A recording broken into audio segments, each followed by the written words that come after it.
Wait, are we like starting? It could be if Okay. it was actual real conversation that's natural and flowing.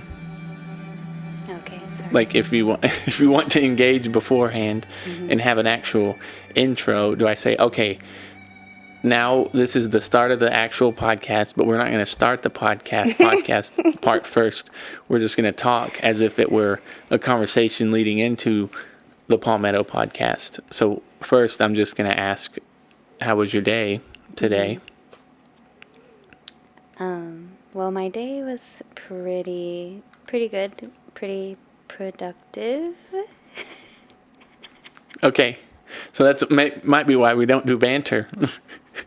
Because can we start with something else other than let's just get right into it?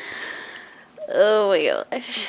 Yeah, I guess you're right. About what? All of it, really. So what do you want to talk about first? Before we talk about Palmetto, what is it that you got to get off your chest? How do other people you think do it? Like have just like a little conversation going and then they like start talking about the topic of the day? That could be it. I don't know. There's, several examples that you can go off of. Really, it's just about the natural vibe and flow that the two people have within the podcast. We've been spending the last 15 minutes waiting for our dog, O'Malley, to settle down. And he has been the most active he's ever been in Years. He has a certain toy. We call him, Lammy. Yeah. It's a big old lamb. Lamb chop. Yeah. Oversized lamb chop. So it always makes him excited to be alive and play and stuff. Yeah, they have a special bond, but yeah. I didn't know that Lammy was upstairs when he came up here, and so it kind of activated him. Mm-hmm. And so he's been rolling around like a worm, and basically every time we try to start, he like starts making noise or rolling around or doing his thing. But he is, our dog, and he lives with us, and we film the podcast in our house. So he has every bit of right to express himself in the way that he feels he should, just like us. Yeah. So if you hear random gross licking noises in the background, that is O'Malley just being a dog. Yep. And that's something that I don't have the capabilities to engineer out. Yeah. Of the background. I think he's doing it now, actually. Yeah. Yeah. So how's that for banter before we get into the podcast? Does that should satisfy your... That should do it. Okay, so now we're entering the section of the podcast where we talk about Palmetto State Park, the name of this podcast, which is Palmetto, and it's a state park. Yeah. So this is, we have different podcasts, sometimes covering a state park, sometimes just covering things in our lives and updates and moments and stuff. But Heather likes to be very structured and specific with how we approach things, which is the inverse of how I like to go about doing things. Well, not all the time, but like the state park. It's a good idea. It goes with our perspectives and reflections series, and it does provide information in a different way. Right. Because you also have the blogs on our website. Yeah, it's like a mix of informational about the state park, and then a little bit about like our experiences. So yeah, and that's the first time we've explained that, I think, in our series of state parks podcasts. Yeah, it's like number 8 or something. Which, it's not bad. Yeah. Yeah. It's not bad. Mm-hmm. We're lucky to have 8. Yeah. So that's it. And now we're starting. Okay. We'll start talking about Palmetto State Park now. So where is it? Palmetto State Park is in Gonzales, Texas. It's about an hour south of Austin and an hour east of San Antonio. So if you have a Texas state map in front of you, you can figure out where that is. And then Now he's yawning, O'Malley. And then it's about 4 hours from DFW, so a little bit further from there, and then 2.5 hours from Houston. So a pretty accessible state park, especially for like this kind of central Texas area. Next, we have the camping accommodations. What are those that you want to talk about? So for camping, they have, it is kind of a smaller state park, so not a ton of camping accommodations. But it isn't like a super, like I've always been able to book there. It's not super popular. So anyways, it has 17 electric sites and then 19 water sites. And we have stayed in the water site area, like when we first went camping there, but we didn't stay at the sites that are like, there's some that are like on the water, like 20 to 24 are on Oxbow Lake. So you like have kind of this little lake view. It's a small lake, like 4 acres, but still that's kind of nice. And then the electric campground is further away, kind of like by the river. But you don't really have any like water view from that area. And then there are also 8 cabins that you can stay at there. If that's your thing, there's not bathrooms in the cabins, but there's a bathroom nearby, and the cabins are in the same campground as the water only sites. So they all have like the water lake view as well. Cool. So what are the vibes of Palmetto as you would describe them? Well, the O'Malley just went up to one of the other mics like he was going to talk into it. Luckily, it's not on.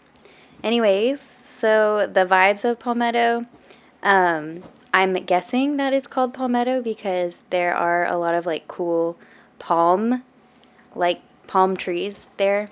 Not palm trees in the sense of you might be thinking like in Florida, like, or LA, like those big palm trees, but they are still like palm plants. Okay. I think, is the image in your head? Yeah. Yeah. Yeah. Palm-like. Right. Palm adjacent. Palm adjacent. Yeah. They're kind of like palm bushes. Okay. They look like. So on the ground, they're not Yeah. trees exactly. Yeah. It is kind of like in the middle of nowhere-ish. It's far enough away from San Antonio and Austin where the stars are really great there. Not a lot of light pollution, so you can see some really amazing night skies there. And then it does have the San Marcos River that goes through it. So there is like swimming and kayaking, paddleboarding you can do there. And I did read that the state park does do kayak and paddleboard rentals, but they do it through like a company. So I think it was Paddle Easy or something like that. So we didn't really see that when we stayed the first time, which is like when we kind of were trying to figure out Palmetto and like the video we were going to make about it. And we didn't even know that they had rentals because it was 2020 and all the rentals and stuff were closed. And then, yeah, there is a small lake, really just for like fishing at Palmetto. And then there's not a ton of hiking. Like all of the trails are about a mile or less. So not much hiking, but the hiking's still nice. It's just like, it's kind of like foresty. Like you're through trees a lot. Semi-Jurassic Park, swampish. They have like boardwalks for you to walk on as well on a lot of the trails. Which I've never seen it like look really swampy, like with the water. Yeah. But I assume that it does get that way sometimes. Rainy season or something. Right, because they do have all those boardwalks and stuff. And yeah, there's like signs that say like swamp Swamp. like a swamp name or something. I do remember seeing when we were there signs that say like something about alligators, but I've never seen an alligator there. Yeah. But it does say something like there can possibly be alligators there sometimes. I wonder if they're like legitimate alligators or like alligator gars. Faux alligator gars or fish. Really? Yeah. Okay. It's a fish that has like a snout Okay. that looks like an alligator, but Well, that answers my question. so so you're saying that they may be. What was an alligator gar to you? Like a small alligator? Oh, like a mini one? Yeah, like I've heard, yeah, like I've been like growing up in West Texas my whole life. Like people would be like, "Oh, there's an alligator gar in this lake" or whatever. Oh, okay. And then I always thought it was just like a little alligator. No, gar is a fish. Okay, And alligator gar is also a fish. got it. Well, The more you know. the more you know. Yeah, You didn't research the wildlife I did not. at all I did whatsoever. not. I did not. Although it does seem like wildlife thrives there. When we stayed there, we heard a lot of It was a circus. yeah, a lot of noises. We saw an armadillo. Yeah, it was so dense. There was Yeah. so much going on. There was everything in the like you're very close. We tent camped. Frogs. Well, yeah, but it's just so loud, and so Yeah. it was like our beginnings into camping, and we just heard everything. And there was like an owl that was coming in and killed something, and we were just so in tune. You know, you had to be. Right, because it is Yeah. like it's pretty quiet out there. Like it is a good park for. It's not super far away from some places, but it is far enough out there where you feel like you're getting away. Like quiet as in civilization quiet. Yes. But nature loud. Yes. Yeah. Yeah. So further you get from civilization, it seems like nature just kind of comes out. Does its thing. Yes, which is cool. But when we were first at like camping there and we had our dogs with us, O'Malley included, and he was very on alert the whole Yeah. time because like us, he wasn't used to hearing so much go on right next to him, Yeah, that's true. same as us. But yeah, we were up all night. Yeah. I remember. It was cool though. I mean, it's cool to hear everything. But yeah, it's just a symphony. Yeah. I also went Out there. camping there with some of my friends. And there was a lot of spiders in the bathrooms because I remember them Yeah. being alarmed by that. Yep.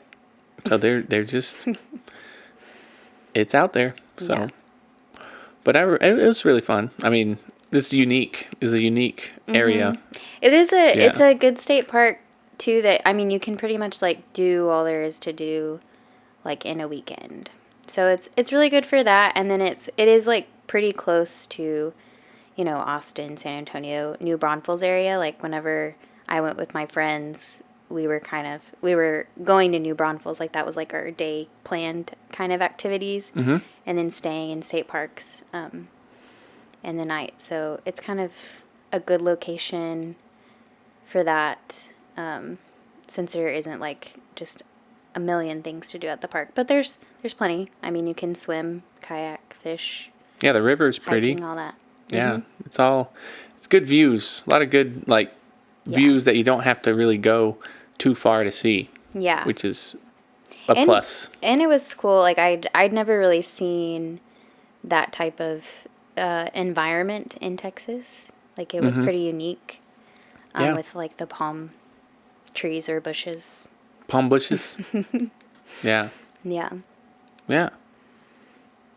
What else? What else we got on Palmetto? I mean, that's pretty much it. We've only been there together once, and then I've been camping with friends a couple of times. But It was an important part of our journey, I think. We were able to we were searching for that certain type of peace. And I think whenever nature is loudly, you know, there, it kind of allows you to think a little better, for me at least, whenever you're surrounded by not human-made, man-made stuff. Distractions. Yeah. Yeah. It was more, it was less distracting in the way where I could, go talk to somebody. It was more, kind of brings out some things in you, I think. Yeah. Like Yeah. we were becoming more in tune is an important part of our little journey Yeah. adventure. Yeah. Yeah. But I agree. yeah. Yeah, and we've talked about like in our like upcoming travels, like when we're camping, to kind of go to places that we've already been so that we don't feel the pressure as much to like be trying to like document it and stuff, so that we can kind of like enjoy things a little more, and then kind of focus on like the bigger trips and stuff and recording those. So I think we might find ourselves going back to Palmetto soon. Well, we like to read when we go camping. Yes. It's I recently we've been camping, and I have been wanting to like just read and journal more. Right. And when we first started this whole thing, there was a lot of pressure to document and get everything, but when you can have too much Yeah. of trying to capture and less trying to just absorb. Experience. Yeah. Yeah. So there's different ways to experience, but on my side of things, it's less about the capturing it, and more about like feeling, experiencing it. Yeah. But it is a nice place. Yeah. So what else? What else you got for me? I think that's it. I think it's just short and sweet, Okay. Well, that's Palmetto State Park.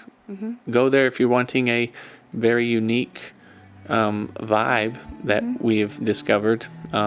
It's a good place to like relax and just not have too many responsibilities and like things that you need to do, It's a good relaxing park. If you're there to just chill. Well, thanks for watching, listening, tuning in, all that stuff. And remember, go there, do that.